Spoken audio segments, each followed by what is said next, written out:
Hello friends, स्वागत है आप सबों का एबीसी एकेडमी पर। तो फ्रेंड्स, आज के इस क्लास में भारतीय संविधान एवं राज्य व्यवस्था यानी कि इंडियन पॉलिटी को देखने वाले हैं। आप में से जो भी लोग नए हो, इसका और भी क्लास देखना हो तो नीचे डिस्क्रिप्शन में आपको प्लेलिस्ट का लिंक दिया गया है, देख लीजिएगा टच करके। देखिए, क्लास 6 से लेकर के क्लास 12वीं तक में जितने भी सवाल बन सकते हैं सारे सवाल इस वाले बुक में दिए गए हैं। NCERT और SCERT का कहिए संपूर्ण निचोड़ है। तो आप में से जो भी लोग आपके आने वाले एग्ज़ाम जैसे कि रेलवे है, SSC है, BSSC है, दरोगा है, कांस्टेबल है, BPSC है, BPSC आपका टीचर वाला है, स्टेट का एग्ज़ाम है, JPSC है, UPPSC है, इन सारे एग्ज़ामों की अगर आप तैयारी कर रहे हो, आज का यह क्लास आपके लिए काफ़ी अच्छा होने वाला है। आप लोग पूरा ध्यान से क्लास को देखिएगा। आज का जो यह क्लास है काफ़ी कहिए कि कम टाइम का आ रहा है आप लोगों के लिए। कुछ दिनों तक अभी क्लास का टाइमिंग थोड़ा सा कम ही रहेगा, तो आप लोग हर क्लास को अच्छे से देखते चलिएगा। 650 से ज़्यादा प्रश्न इस वाले बुक में दिए गए हैं। अगर आपको बुक लेना हो तो आसपास के बुक शॉप से आप ज़रूर ले लीजिएगा, काफ़ी अच्छा बुक है। तो आइए, काफ़ी कम टाइम का क्लास है तो काफ़ी कम टाइम बर्बाद करते हैं। भारतीय संविधान एवं राज्य व्यवस्था, विभिन्न परीक्षाओं में पूछे गए प्रश्नों का संकलन। सबसे पहले इसे देखते हैं और फिर देखेंगे मॉडल प्रैक्टिस सेट। भारत के संविधान की उद्देशिका के बारे में निम्नलिखित में से कौन सा कथन कह रहा है एक सही है? तो देखिए, उद्देशिका स्वयं न्यायालय में परिवर्तनीय नहीं है। ठीक है, ध्यान रखेंगे संविधान का जो मतलब भारतीय संविधान का जो उद्देशिका है ना, इसके बारे में उद्देशिका स्वयं यानी कि खुद न्यायालय में परिवर्तनीय नहीं है, सही बात है। उद्देशिका उन उद्देश्यों को बताती है जिन्हें संविधान स्थापित करना और आगे बढ़ाना चाहता है, यह भी सही है। उद्देशिका उस स्रोत को इंगित करती है जहां से संविधान अपना अधिकार प्राप्त करता है, यह भी बात बिल्कुल सही है। तीनों कथन यहाँ पर सत्य है, ये आपको ठीक करना है। ध्यान रखिएगा, अगर आपसे पूछे कि उद्देशिका कहाँ से लिया गया है तो आपको बताना है कि ऑस्ट्रेलिया के संविधान से उद्देशिका लिया गया है। उद्देशिका कहाँ से आया है? तो ऑस्ट्रेलिया से आया है। ध्यान रखेंगे कि 13 दिसंबर 1946 को जवाहरलाल नेहरू ने प्रस्तावना संविधान सभा में पेश किए। 22 जनवरी 1947 को प्रस्तावना को संविधान सभा ने स्वीकार किया था। प्रस्तावना को आप संविधान की आत्मा और हृदय भी कहते हो, इसे भी ध्यान रखिएगा। यहाँ पर पूछ रहा है कि संविधान सभा में उद्देश्य प्रस्ताव प्रस्तुत किया गया था। ऑप्शन नंबर सी आपको ठीक करना होगा। 13 दिसंबर 1946 को पंडित जवाहरलाल नेहरू के द्वारा किया गया था। संविधान सभा के पहले अध्यक्ष कौन थे? पहले अध्यक्ष ऑप्शन नंबर बी हो जाएगा, सच्चिदानंद सिन्हा साहब थे। संविधान सभा का गठन आपसे पूछा जाता है कब हुआ था, तो नवंबर 1946 आपको बताना होता है। ठीक है, पहली बैठक कब हुई थी? तो आप यहाँ पर ना 9 दिसंबर का डेट याद रखिएगा। पहली बैठक हुई थी 9 दिसंबर 1946 को। संविधान की अगली बैठक होती है 2 दिनों के बाद 11 दिसंबर 1946 को, और इसी दिन डॉक्टर राजेंद्र प्रसाद को अस्थायी अध्यक्ष चुन लिया गया था। आपको पता है कि संविधान का निर्माण करने में 2 साल 11 महीने और 18 दिन का समय लगा था। भारतीय संविधान को एक और चीज़ कहा जाता है, पता है क्या? वकीलों का स्वर्ग। ध्यान रखिएगा, जो हमारे संविधान है इसे हम लोग क्या कहते हैं? वकीलों का स्वर्ग कहते हैं। नंबर 4 है, किसी भारत परिषद अधिनियम द्वारा, कह रहा किस भारतीय परिषद अधिनियम के द्वारा भारत में ब्रिटिश सरकार द्वारा सांप्रदायिक निर्वाचन प्रणाली का आरंभ किया गया था? तो 1909 वाला आया था, जिसे आप पार्लियामेंटो सुधार भी कहते हो। इसमें क्या हुआ था? मुसलमानों के लिए पृथक यानी कि अलग निर्वाचन का अधिकार उनको दिया गया था। सांप्रदायिकता का जनक आपसे पूछा जाता है कभी कभी, तो लॉर्ड मिंटो आप याद रखिएगा, लॉर्ड मिंटो को सांप्रदायिकता का जनक कहा जाता है। 1919 वाला जो आया था, 1919 का जो कहिए कि भारत शासन अधिनियम आया था ना, इसे मॉन्टेग्यू चेम्सफोर्ड सुधार भी हम लोग कहते हैं। नंबर 5 है, निम्नलिखित में से क्या भारत का नागरिक बनने के लिए आवश्यक नहीं है? ऑप्शन नंबर देखिए, वंशानुक्रम होना चाहिए, आप हो सकते हो फिर नागरिक बन सकते हो। जन्म यहाँ पर होना चाहिए, देशीकरण के थ्रू होना चाहिए। अधिग्रहित संपत्ति के तहत नहीं हो सकता है, ध्यान रखिएगा। नागरिकता अधिनियम सबसे ज़्यादा इम्पोर्टेंट जो रखता है 1955 में आया था, उसे आप ध्यान रखिएगा, ठीक है।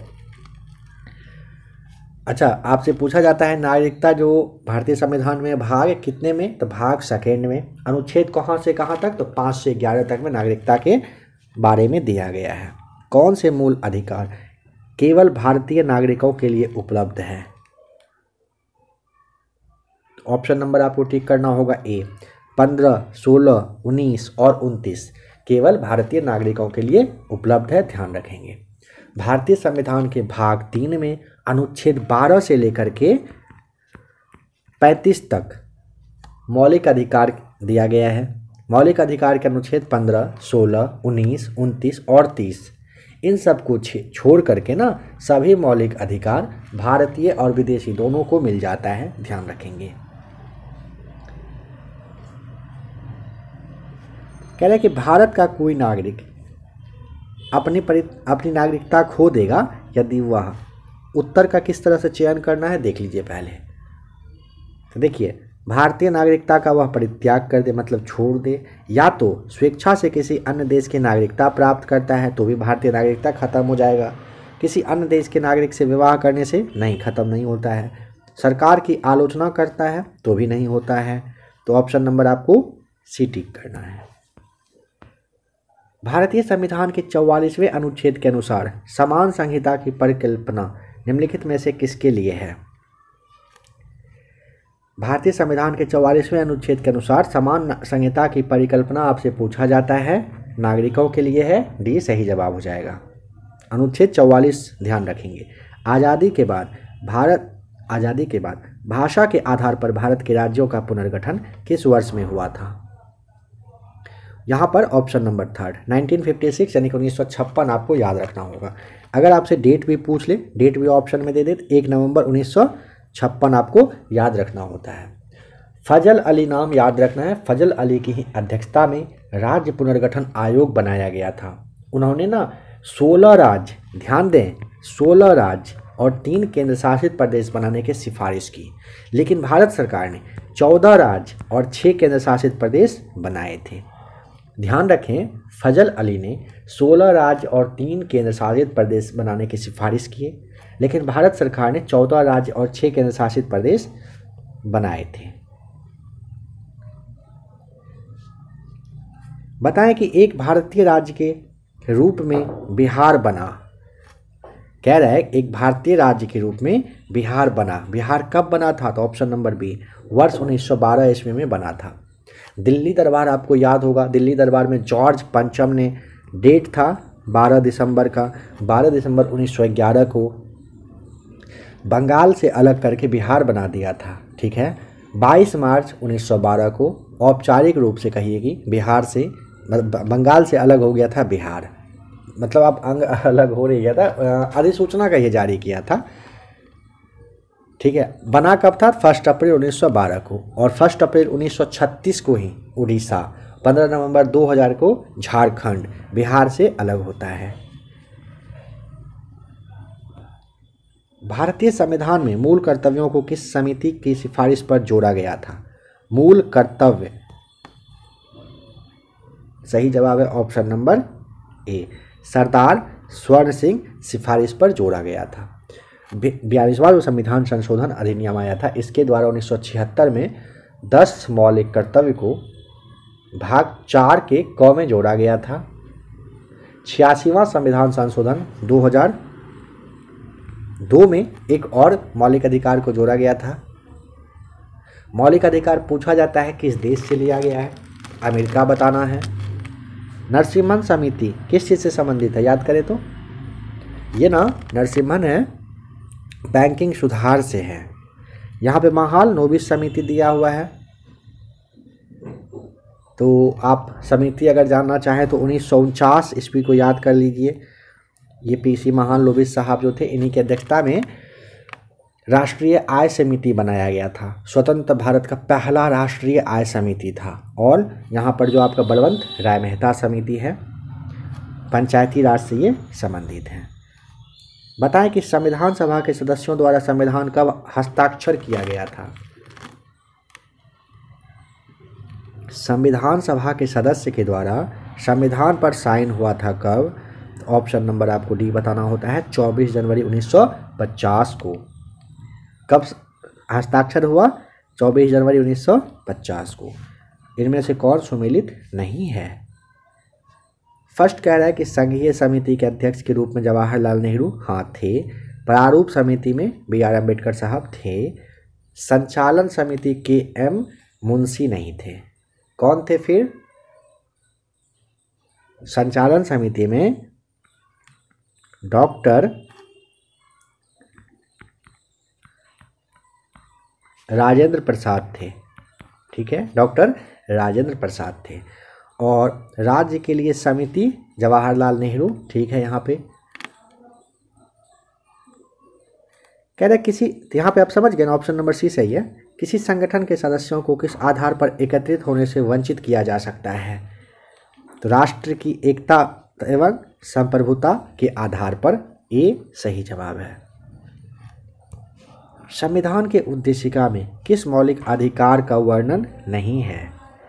संविधान का जो उद्देशिका है उसमें किस तरह के मौलिक अधिकार के बारे में चर्चा नहीं किया गया है? तो आर्थिक स्वतंत्रता की बात नहीं की गई है, ध्यान रखेंगे। भारतीय संविधान का उद्देशिका की भाषा ऑस्ट्रेलिया के संविधान से लिया गया है, ध्यान रखेंगे। कह रहा है कि उद्देशिका में 42वें संविधान संशोधन में कौन से शब्द को जोड़ा गया था? समाजवाद, पंथ निरपेक्ष और अखंडता। ऑप्शन नंबर बी सही जवाब है। समाजवाद, पंथ निरपेक्ष और अखंडता शब्द को उद्देशिका में जोड़ा गया था। ठीक है, तो ऑप्शन नंबर आपको क्या याद रखना है? आपका ए बी सही जवाब है, बी सी नहीं। ठीक है, चलिए नेक्स्ट क्वेश्चन पर आ जाइए। बताइए कि संघात्मक सरकार में क्या होता है? देखिए, संघात्मक सरकार में ना शक्तियों का विकेंद्रीकरण होता है। ए सही जवाब है। कह रहा है कि निम्न में से कौन सुमेलित है? बताइए यहाँ पर कौन सा सही है। तो देखिए, भारत परिषद अधिनियम 1892 में प्रतिनिधि सरकार की स्थापना। ए हाँ, ये वाला तो सही है। मार्ले मिंटो सुधार 1909 में आया था। केंद्र में द्वैत शासन नहीं, केंद्र में कब लगा था याद करिए तो 1935 में लगा था केंद्र में द्वैत शासन, याद है ना? तो ये तो गलत हो जाएगा। मॉन्टेग्यू चेम्सफोर्ड सुधार कब आया था? 1919 में। अभी आपको बताया गया था ये कब आया था, यह भी गलत हो जाएगा। याद है आपको, जस्ट बताया गया था। भारत शासन अधिनियम 1935 प्रांतों में द्वैत शासन। तो यहाँ पे क्या हो जाएगा? प्रांतों में द्वैत शासन की शुरुआत मॉन्टेग्यू चेम्सफोर्ड सुधार 1919 के तहत हुआ था। सब यहाँ पे थोड़ा बहुत उल्टा पुल्टा करके दे दिया है। तो ए वाला बस यहाँ पर क्या है? सही जवाब दिया गया है। ठीक है, चलिए नंबर 19, मार्ले मिंटो सुधार कब आया था? मार्ले मिंटो सुधार कब आया था? तो ऑप्शन नंबर आपका बी सही जवाब हो जाएगा। वर्ष 1909 में आया था। भारत परिषद जो एक्ट है 1909, इसी को मार्ले मिंटो सुधार के नाम से जानते हैं। मार्ले क्या थे? उस समय भारत सचिव थे। मिंटो क्या थे? भारत के वायसराय थे, इसलिए मार्ले मिंटो नाम हो गया था। कह रहे हैं कि उद्देशिका में समाजवादी एवं धर्मनिरपेक्ष शब्द जोड़े गए। तो ऑप्शन नंबर डी 42वें संविधान संशोधन के द्वारा जोड़ा गया था। ठीक है, चलिए बताइए कि भारतीय संविधान के अनुसार मानव का दुर्व्यापार और बलात्कार निषेध है किस अनुच्छेद के तहत? तो यहाँ पर आप ऑप्शन नंबर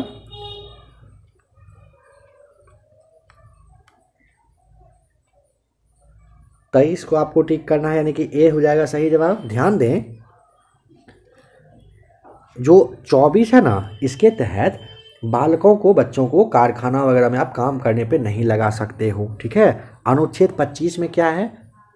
तो अंतःकरण की स्वतंत्रता दिया गया है। 26 में क्या है? धर्म वगैरह से, धर्म का जो प्रबंधन है वो करने का अधिकार दिया हुआ है। ठीक है, इसे भी आप याद रखेंगे। भारतीय संविधान की उद्देशिका में न्याय शब्द के अंतर्गत निम्न में से किसका उल्लेख नहीं है? कह रहा है कि भारतीय संविधान की उद्देशिका में न्याय शब्द के अंतर्गत क्या बताएंगे आप? तो सही जवाब हो जाएगा ऑप्शन नंबर बी सही जवाब हो जाएगा। कानूनी सही है। ठीक है, देखिए, भारतीय संविधान की प्रस्तावना में कानूनी न्याय का उल्लेख नहीं किया गया है। प्रस्तावना में सामाजिक न्याय, आर्थिक न्याय और राजनीतिक न्याय के बारे में चर्चा किया गया है। निम्न में से कौन सा अनुच्छेद धार्मिक कार्यों के प्रबंध की स्वतंत्रता से संबंधित है? जस्ट बताया गया था, अगर आपने सुना होगा। ये आपको ठीक करना होता है। अनुच्छेद 26 सही जवाब हो जाएगा। ठीक है। 27 में क्या है याद करिए तो, 27 में किसी भी व्यक्ति को ऐसे टैक्स वगैरह देने के लिए आप नहीं बाध्य कर सकते हैं जो धार्मिक वगैरह से जुड़ा हुआ हो। ठीक है, इस तरह से संबंधित है कुछ। कह रहे कैबिनेट मिशन प्लान की योजना के तहत संविधान सभा का गठन हुआ। ऑप्शन नंबर बी, नवंबर 1946 में। ध्यान रखेंगे, कैबिनेट मिशन प्लान की योजना के तहत संविधान सभा का गठन नवंबर 1946 में हुआ था। कैबिनेट मिशन 24 मार्च 1946 को कहाँ पहुँचा था? दिल्ली पहुँचा था। कह रहे कि भारत के संविधान में निम्नलिखित में से कौन सी याचिका का उल्लेख नहीं है? किसका उल्लेख नहीं है? देखिए, प्रतिषेध का है, परमादेश का है, अधिकार परीक्षा है, आदेश का नहीं है। अनुच्छेद जो 32 है उसके तहत सर्वोच्च न्यायालय 5 तरह का रिट जारी करता है। पूछा जाता है कि जो सर्वोच्च न्यायालय के बारे में, सुप्रीम कोर्ट के बारे में कहा गया कि 32 के तहत और 226 के तहत उच्च न्यायालय यानी कि हाई कोर्ट रिट जारी करता है। इसके मामले में हाई कोर्ट ज़्यादा पावरफुल है। कहते निम्नलिखित में से कौन 29 अगस्त 1947 ईस्वी में गठित इन सब में से कौन हैं जो समिति के सदस्य नहीं थे? Option number D, doctor Rajendra Prasad. देखिए, 29 अगस्त 1947 में जो गठन हुआ था प्रारूप समिति के सदस्य का, उसमें डॉक्टर राजेंद्र प्रसाद शामिल नहीं थे। यह आपको ध्यान रखना है। ऑप्शन ए, बी, सी, ये तीनों व्यक्ति शामिल थे उसमें।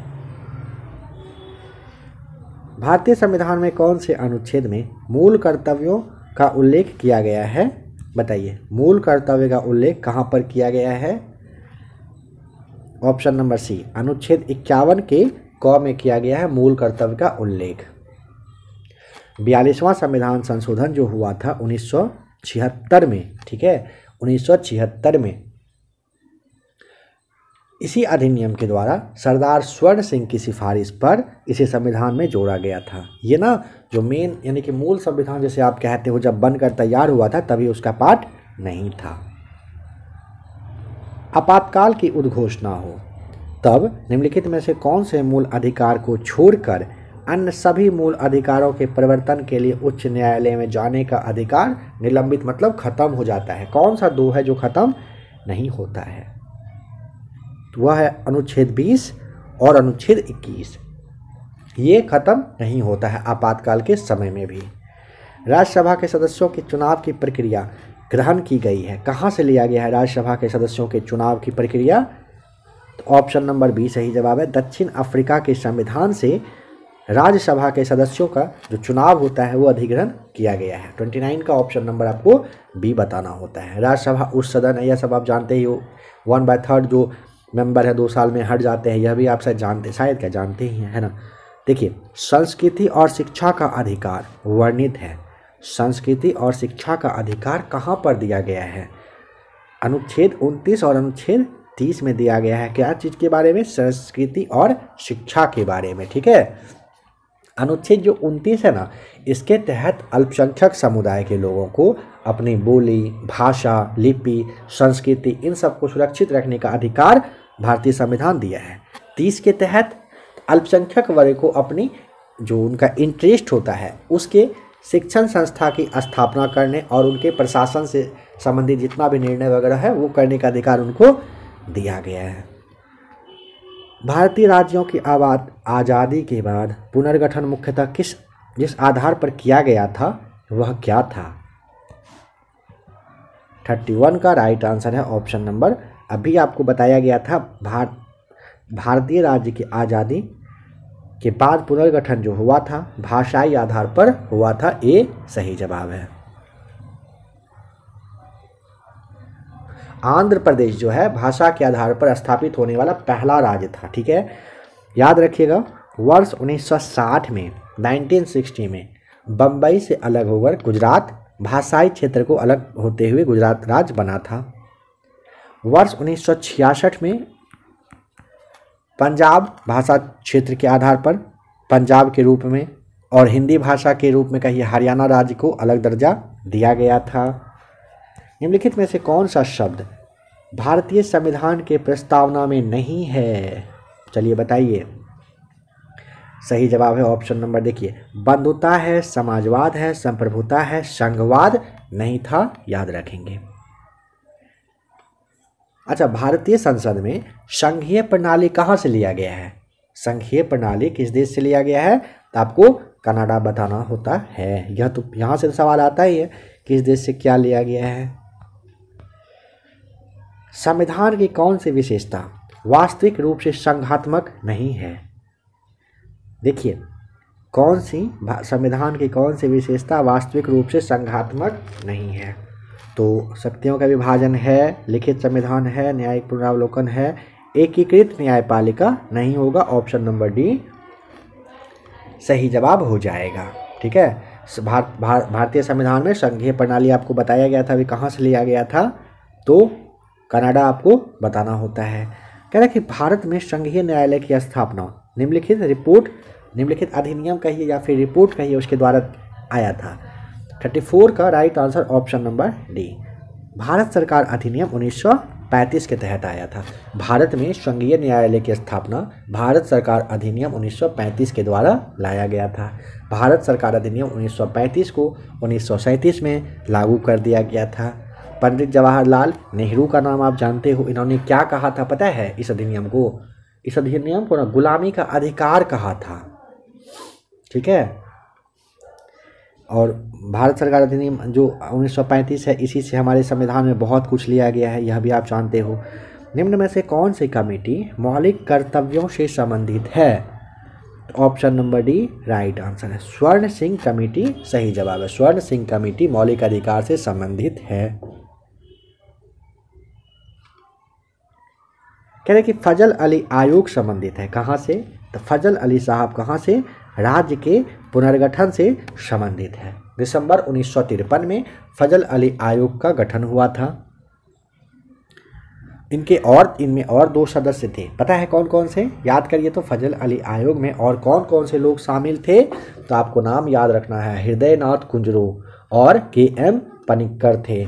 इन्होंने ना, ये जो फजल अली आयोग था, इन्होंने अपना रिपोर्ट कब सबमिट किया था? 1955 में, सितंबर में। मंथ कौन सा था? सितंबर। बना कब था? तो दिसंबर 1953 में बना था। दिसंबर 1953 में बना, सितंबर 1955 में रिपोर्ट दे दिया। इस आयोग ने केवल भाषा और संस्कृति के आधार पर राज्य का पुनर्गठन नहीं करने की सिफारिश कर दी थी, यह भी ध्यान रखेंगे। निम्न में से भारतीय संविधान का कौन सा या कौन से अनुच्छेद नागरिकता से संबंधित है? 5 से 11 तक बताया जा चुका है। किस एक्ट के द्वारा भारत में ईस्ट इंडिया कंपनी का व्यापारिक एकाधिकार समाप्त कर दिया गया था? कौन सा एक्ट आया था? 1800 चार्टर्ड एक्ट के तहत भारत में ईस्ट इंडिया कंपनी का जो व्यापारिक एकाधिकार था उसे समाप्त किया गया था। ध्यान रखिएगा कुछ कुछ बात, जैसे में क्या? तो 1813 के तहत ना कंपनी को बस 2 चीज़ पर कहिए कि व्यापार करने का अधिकार दिया था। दोनों है चौ से, चाय प्लस चीन के साथ। ठीक है, बस इन दोनों के साथ ही दिया था। और पता है आपको कंपनी को कब दिया गया था एकाधिकार? याद है? 1600 ईस्वी में ना। ख़त्म कब हो रहा है? 1813 में। कितने समय तक एकाधिकार प्राप्त रहा? यही सवाल अगर पूछ ले तो दिमाग लगाएंगे। 213 वर्षों तक एकाधिकार रहा था। ठीक है। भारत के महान्यवादी की नियुक्ति कौन करता है? भारत के महान्यवादी सही जवाब है ऑप्शन नंबर बी, राष्ट्रपति साहब करते हैं। राष्ट्रपति किस किस की नियुक्ति करते हैं? भारत के प्रधानमंत्री की, प्रधानमंत्री की सलाह पर मंत्रिपरिषद के और सदस्यों की, सर्वोच्च न्यायालय और हाई कोर्ट के मुख्य न्यायाधीश, साथ ही साथ अन्य जो न्यायाधीश होते हैं उनका भी करते हैं। भारत के नियंत्रक एवं महालेखा परीक्षक का करते हैं। राज्य के राज्यपाल वगैरह को करते हैं। महान्यवादी के बारे में आपको अच्छे से पता है, भारत सरकार का पहला विधि अधिकारी मतलब लॉ ऑफिसर ये होते हैं। भारत का महान्यवादी ना तो संसद का सदस्य होता है, ना ही मंत्रिमंडल का। हाँ, लेकिन एक बात और है, अनुच्छेद जो 88 है इसके तहत महान्यवादी किसी भी सदन में या फिर कहिए कि और कोई समिति वगैरह होता है तो वहाँ पर उनको बोलने का परमिशन है, मत वगैरह नहीं देते हैं। भारत का राष्ट्रपति अपना त्यागपत्र किसे सौंपता है? राष्ट्रपति उपराष्ट्रपति को सौंपते हैं। ध्यान दीजिएगा, अगर महाभियोग के द्वारा हटाए जाने पर बात किया जाए, अनुच्छेद 56 और 61 में दिया गया है। ठीक है, आइए नेक्स्ट क्वेश्चन नंबर 41। भारत के मुख्य न्यायाधीश कौन रहे हैं? देखिए, R.C. Lahoti, K.N. Singh, K.G. Balakrishnan, ये सभी रहे हैं। ऑप्शन नंबर डी सही जवाब है। राज्य मंत्री परिषद किसके प्रति उत्तरदायी होता है? राज्य मंत्री परिषद कह रहा है किसके प्रति उत्तरदायी होता है? तो राज्य के मंत्री परिषद किसके प्रति होते हैं? तो ऑप्शन नंबर आप ले लीजिए, कौन सा विधानसभा, यानी कि सी सही जवाब हो जाएगा। ठीक है, 5 साल का समय होता है, यह सब तो आप जानते ही हो। भारत के महान्यवादी को कौन हटा सकता है? राष्ट्रपति साहब हटा सकते हैं। संविधान के अनुच्छेद 76 के फर्स्ट में आप कहिए, इसमें क्या है कि भारत के महान्यवादी के पद के बारे में दिया गया है, नियुक्ति राष्ट्रपति साहब करते हैं। ठीक है, अभी R. वेंकटरमन करके जो है वही शायद महान्यवादी बने हुए हैं, वैसे एग्जाम से पहले आपको देख लेना होता है। झारखंड देश का कौन सा राज्य है? कितने नंबर का राज्य बना था? ऑप्शन नंबर आपको सी 28वां बताना होता है। 15 नवंबर 2000 को बिहार से अलग होकर के ये बना था। झारखंड की राजधानी रांची है। तेलंगाना देश का 29वां राज्य बना था। कब बना था? 2 जून 2014 को बना था। 31 अक्टूबर 2019 को जम्मू कश्मीर राज्य को अलग करके जम्मू कश्मीर और लद्दाख नाम से 2 अलग अलग केंद्र शासित प्रदेश बना दिया गया।